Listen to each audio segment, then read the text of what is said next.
مين بقى اللي بيخاف يخوض التجربة أو يجرب حاجة أول مرة يعملها أو سهلة أو سريعة ويا ترى هتطلع حلوة ولا لأ؟ ويلا بينا على وصفة الدونس الجميلة السهلة السريعة اللي فعلا بيتي بيتي بيتي جميلة جدا. أول حاجة حطيناها وهي 3 كوبايات من الدقيق ومعانا نص كيس من الخميرة، اي نوع خميرة انتي بتفضليه. حطينا كده نص كيس، وبعد كده هقلب الدقيق مع الخميرة مع معلقة السكر. هنقلب كل ده يبقى 3 كوبايات دقيق، معلقة خميرة، معلقة سكر، ذرة من الملح. ونصلي على الرسول عليه افضل الصلاة والسلام. وحط لي لايك يا حلوة انتي وهي. الوصفة دي جميلة جميلة، وعايزة اقولك طعمها تحفة وحاجة حلوة كده وسريعة في البيت، بمع ان سعره غالي نار. قررنا ان احنا نعمله في البيت. ركنت كل المكونات الجافه على جنب، وجيت هنا بيضايه واحده معاها كيسين من الفانيليا معاها كوبايه لبن. يا ساره عايزه احط بيضتين براحتك، بس انا بفضل هي بيضه واحده بيطلع زي السكر. حطينا بيضه، حطينا كوبايه من اللبن من نفس الكوبايه اللي فيها الدقيق، بس هنعوز شويه دقيق في الاخر. لو عايزه بقى تقللي كوبايه اللبن قلليها مفيش مشكله. هنقلب كده البيضه مع الفانيليا مع اللبن وهيطلعوا عايزه اقول لكم تحفه. بقى ان البيضه كلها اختفت في اللبن، وبعد كده هنزل على الخليط بتاعي. طب هنحط ايه تاني يا ساره؟ هنحط معلقتين سمنه بس مش دلوقتي خالص. هنزل بقى على الدقيق ومعلقه الخميره ومعلقه السكر ورشه الملح عليهم بالبيضه وكوبايه اللبن. عايزه اقول لك والله العظيم طلع طعمه جميل جدا. اسمعي الفيديو للاخر هيعجبك قوي. بس لو وصلت معايا لحد هنا ما تنسيش تصلي على الرسول عليه افضل الصلاه والسلام، وتحطي لي لايك واشتراك في القناه. هتلاقي عندنا كل جديد، ميزانيات بس مباشر، كل اللي نفسك فيه. افضل بقى كده اقلب لحد ما الدقيق يختفي مع السوائل اللي انا حطيتها مع البيضه وكوبايه اللبن. وبعد كده طبعا احنا ملناش بقى في دعك المعلقه، فهنعجن بايدينا. وهي لما الدقيق يختفي كله في اللبن هحط معلقتين السمنه. طبعا العجينه كده في الاول هتلزق معانا، وهننزل عليها بنص كوبايه من الدقيق. وطبعا ده بقى ايه 3 كوبايات من الدقيق ممكن تظبط معاكي، ممكن ما تظبطش، تحتاج حبه دقيق، فخليكي في الايه في الوسط وتسيبي حبه دقيق كده على جنب. هنزل بمعلقتين السمنه بعد ما اتاكد ان الدقيق كله اختفى مع السوائل. سمنه او زبده المتوفر عندك. طبعا زيت هتنشف ومش هينفع منك خالص، لان هي بتتقلى برده في الزيت.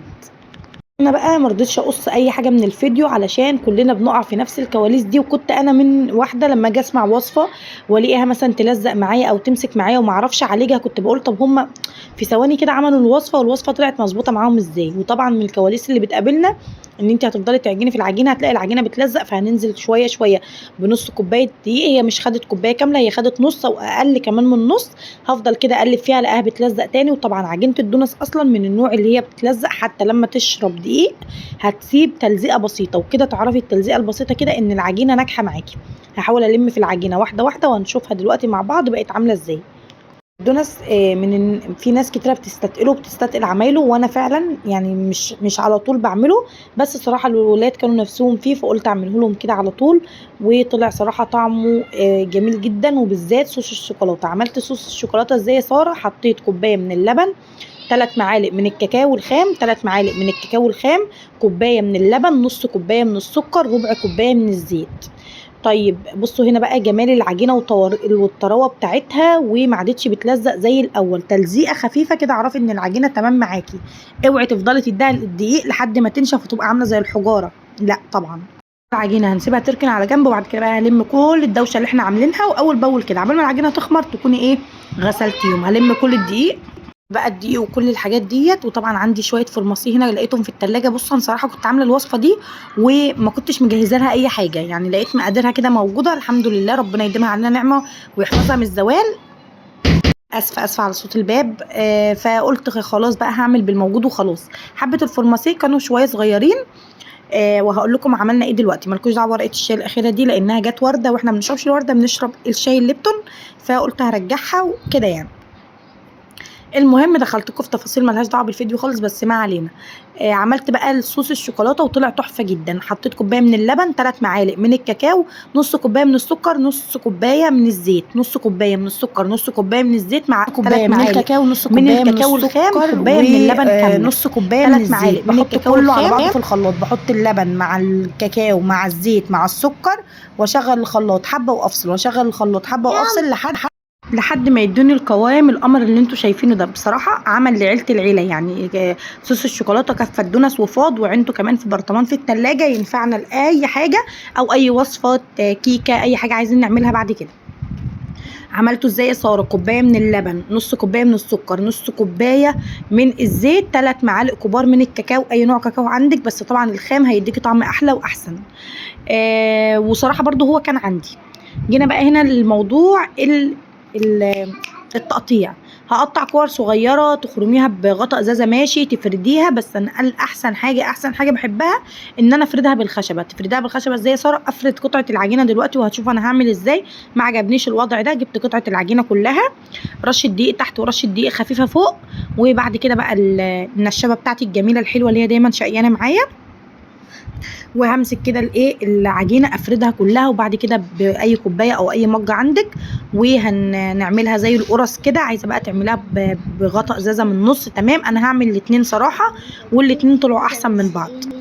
عايزه طبعا تسهلي على نفسك وما تعمليش الخطوه دي وتعمليهم كور كور كور صغيره وتسيبيهم، وبعد كده بغطاء ازازه كده من النص تطلع صغيره كده ومنفوخه براحتك خالص. انا صراحه بحب اعمل كده. شفتوا اللي هو بيحب التعب ما علينا.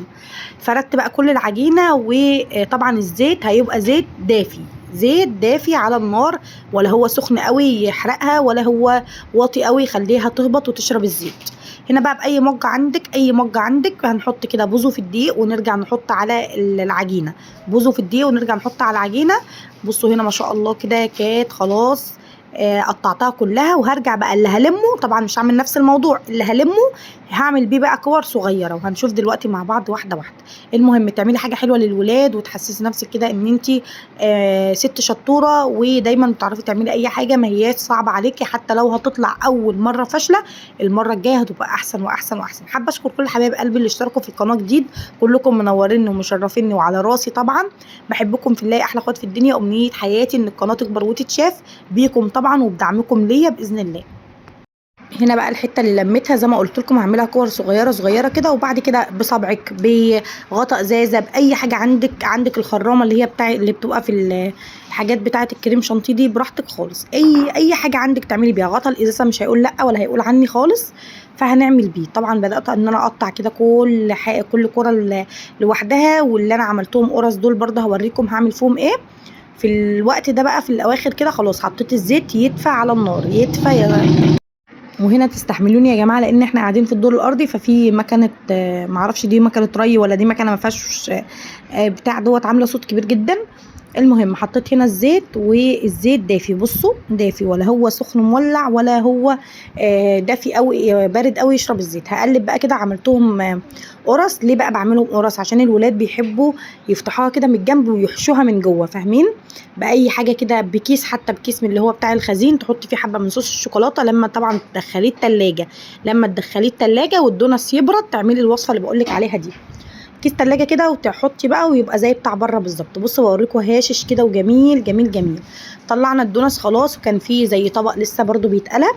قلت اوريكم هنا الدونس كان عندي برد وخد اللون الجميل اللي انتوا شايفينه ده. وجبت صوص الشوكولاته، وصوص الشوكولاته كان في الوقت ده كان في التلاجة عشان يمسك شويه اكتر على الدونس.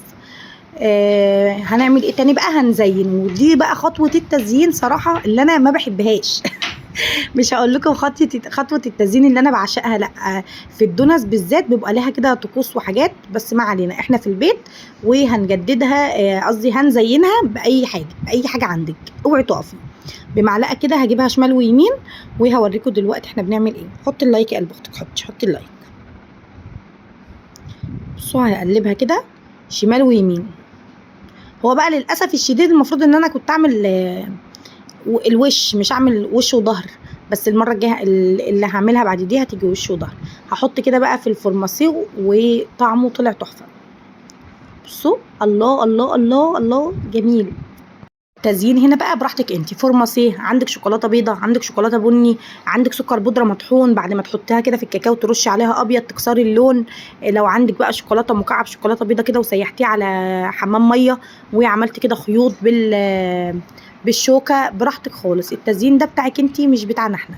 فهنا كده بدات بس اوريكم كام واحده من اللي انا عملتهم، بس بجد والله الطعم تحفه يا بنات، الطعم جميل، جربي ومش هتندمي. وصفه بيتي حلوه، مش صغبليه زي ما بيقولوا، او اللي هي الوصفه اللي انت هتجيبها بقى من على النت وتعوز مقادير كتير، لا اعمليها هتطلع معاكي طعمها والله، وكانت هشه كده من جوه وجميله جميله جميله.